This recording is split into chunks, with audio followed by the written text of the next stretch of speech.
Good morning, everyone. My name is MightyStream, and today is August the 19th. I'm going to do your spiritual principle of day in a meditation for August the 19th.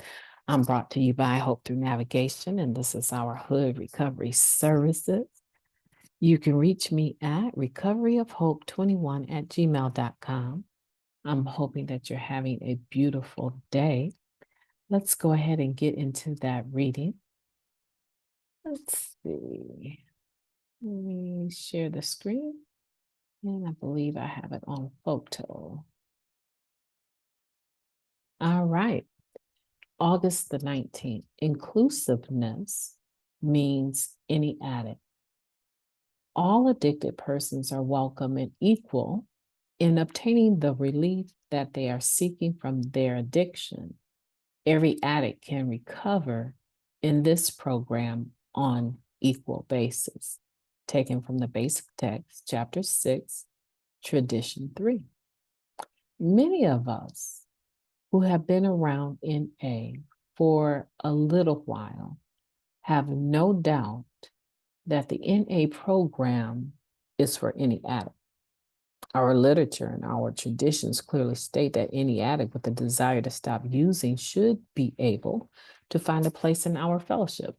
Making that ideal into a reality requires more than telling newcomers to focus on the similarities rather than differences. It requires us to actively make space in our meetings for any addict, regardless of ... I was the only person who looked like me in the rooms where I got clean, a member shared. People told me to focus on the similarities, and all I could think was, that's pretty easy for you. Everyone looks like you. Then I heard someone say, one day you'll hear someone who is nothing like you share your story. And it clicked. I needed to hear that. It's okay that we're not all the same. Our stories are similar even when we're not. I don't have to ignore real parts of who I am to belong here. Making space for any addict requires taking an honest look at ourselves and our communities. Society outside of our meeting has all sorts of social strata. Differences in language, ethnicity, culture, gender identity, sexual orientation, ability, and financial status can present challenges. And some might prefer it if distinctions like these melted away at the door to our meeting. But they're often all wrapped up in who we are as people, and our distinctions are assets to NA, not problems to be solved.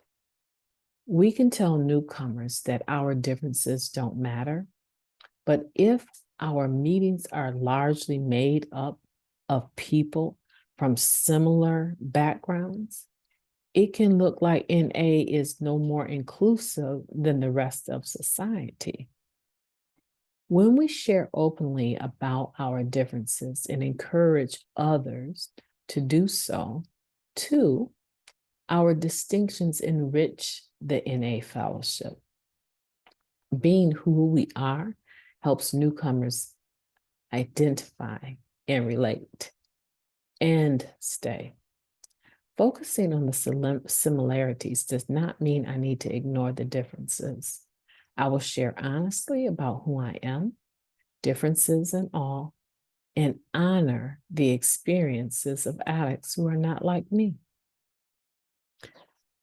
Well, that was a mouthful. Wow, I don't even know where to start with that. Do you?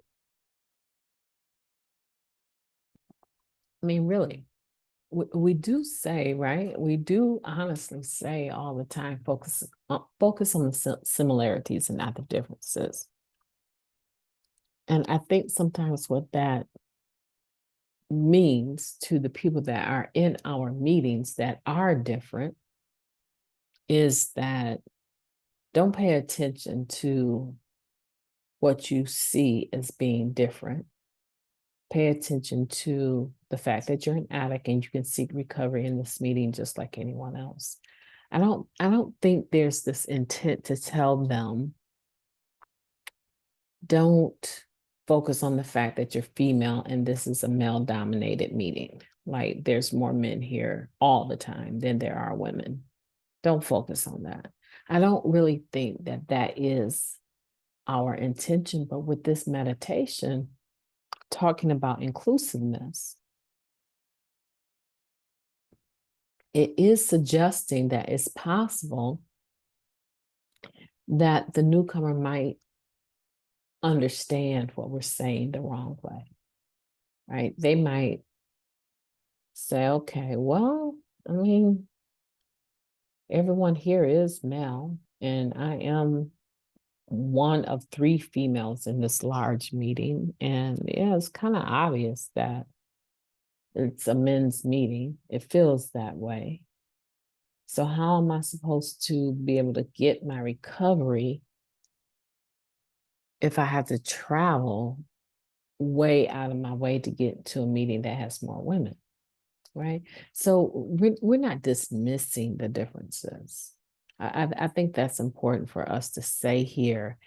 And I believe this meditation, the spiritual principle today is inclusiveness, means any addict, and it approaches it, although it doesn't give a whole lot of wiggle room for those of us that do say focus on the similarities and not the differences. But that is how we mean it. We don't ever mean, I personally don't ever mean that your differences aren't welcomed. I always mean when I say that if you don't leave before the miracle happens, you are going to hear your story come from someone that you barely even know. And 9 times out of 10, they don't have too much in common with you as far as appearances or personality, except for the fact that they are addicts. And you will be amazed when you hear your story come from someone that is on the polar opposite of you in society. I was amazed the first time I heard a male share that they were traumatized the way that I was when I was younger. I could not believe how God used that gentleman's story to crack my heart wide open towards men in general, and definitely the men in the rooms of recovery. He used that to crack my heart wide open. I can also remember the first time I heard a white person, a Caucasian, share how awkward they felt in a meeting that was predominantly people of color, Latinos and African Americans, Blacks, right? And the first time they shared where they were at and that this was the only place they could get to a meeting, but that they were experiencing this feeling of being the minority for the first time. The first time I heard it, I wasn't sympathetic. I was like, this is our whole life. Like, we're in the hood making this meeting because we're in the hood. This is our whole life. We still have to go out and work and, engage people in everyday living, and we are not the dominant race. So welcome to my world, right? I was very standoffish about I was like, okay, and so keep coming back because I guess right now we're all you have, right? But when you can do better and you get a job and you can go clear on the other side of town, you'll probably move there and that's where you'll make your meetings and when we get to area, you'll be one of those individuals that always reminds us that we're the minority in this society. Your ideals, your thoughts. I had that very dismissive attitude. It wasn't until they continued to share how desperate they were. Like they were so close to using again because they could not embrace the different culture and they were struggling with their own prejudices. And they never thought that it would be people of color that would be there, that hold the answer of recovery for them, which we don't, right? We all do. But for them, they didn't have a choice of where else they could make a meeting. And they were waking up to the fact that they had experienced privilege without even being aware of it, even in their addiction.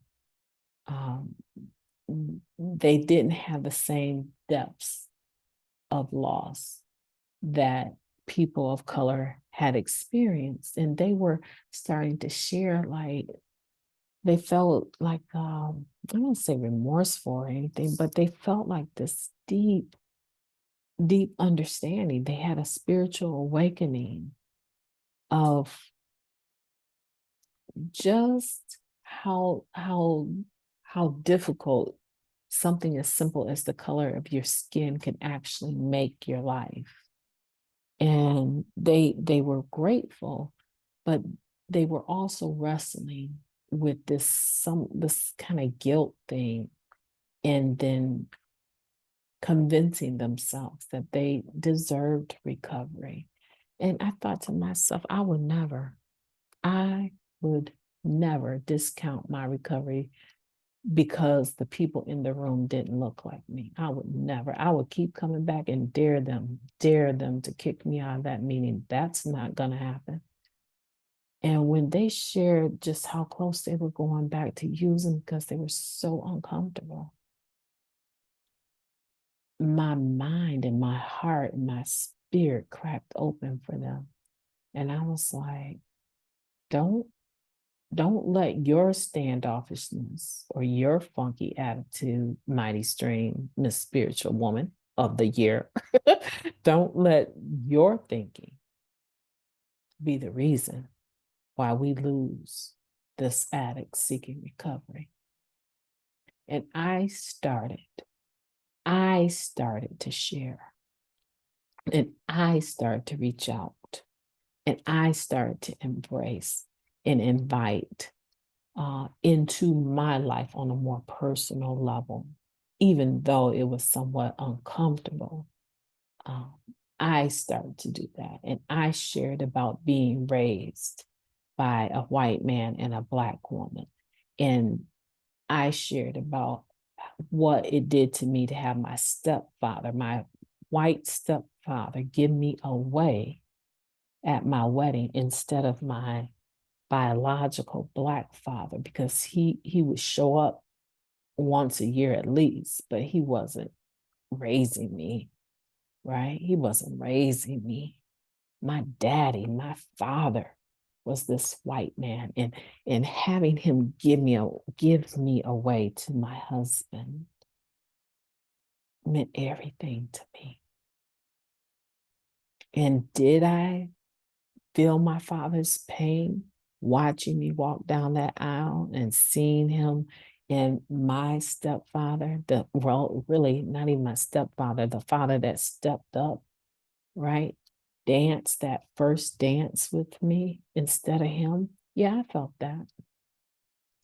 I definitely felt that. And I wasn't clean by any means at that time, right?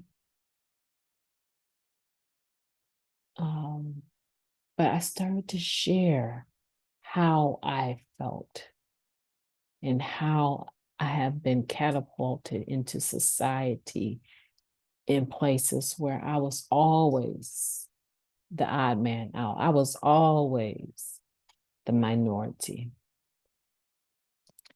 And so I felt like this thing woke up in me that said, you need to make inclusiveness a real thing in this meeting, because there weren't actually many people in this particular home group of mine that had my story.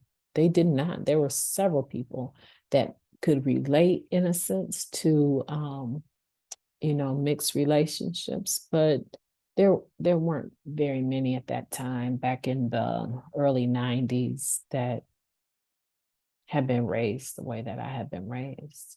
And so I felt that I could use my experience, strength, and hope to give this person hope. And it worked out to be the way I thought it was going to be. And they moved up, they got an education, got a master's degree. They didn't get a PhD, but they just went on to do great exploits. And occasionally would come back to this particular home group to let us know that they valued us and appreciated us. But their life, their trajectory of their life, even in recovery, took them to the suburbs and took them away from us. But they always maintain a spirit of gratitude. And they're one of the more active individuals today in recovery in this region, right? They do a lot of service work, and they're reputable when it comes to doing service work, and rightly so. They also happen to be an individual that a lot of women of color ask them to sponsor them. And I believe in how we say, in a sense, we have to earn our stripes. I believe because of how their recovery started, that people in my community just embraced her and loved her, and she loved us back. She was never my sponsor, but I saw that, like, she was easily able to cross racial lines and live out this concept of inclusiveness in her own life and in her own recovery. And I'm sure if some people, from my area might hear this, they'll know exactly who I'm talking about, because she's just that special. She is just that special. And there's several others that in this community, we've crossed the lines of race and we have become blended in this community. Yes, of course, you can go to some meetings that are still predominantly women, still predominantly all males, still predominantly one race or the other, but there's more. This is a large area of recovery, regionally speaking, and there's more inclusiveness in our meetings. I remember telling Smonty one time that I'm not going to no women's NA meeting. I mean, if I go to a women's NA meeting, I'm basically saying that because I'm a woman, I'm somehow. So what happens when a man wants to come into and today you might definitely have that, because you have individuals, LGBTQ, transgender. And so are we going to say, don't come to this meeting because you're not female? I doubt that, right? And it wasn't until I was at some major convention and they were having a women's workshop that I got a real big dose of humility for even making that statement, because there are some definite differences, and the level of freedom to share about some of the things that we experience as women became very evident to me. And I was like, man, I gotta go back and tell that recovering person, I am so that was so naive, right? So arrogant. And so you need to look at how can you be more inclusive of any addict? Now, I've shared with you my story, a couple of my stories, but I'm sure you have your own and you're going to need to share that. Okay. Well, I enjoyed talking to you, and I am going to be talking to you tomorrow.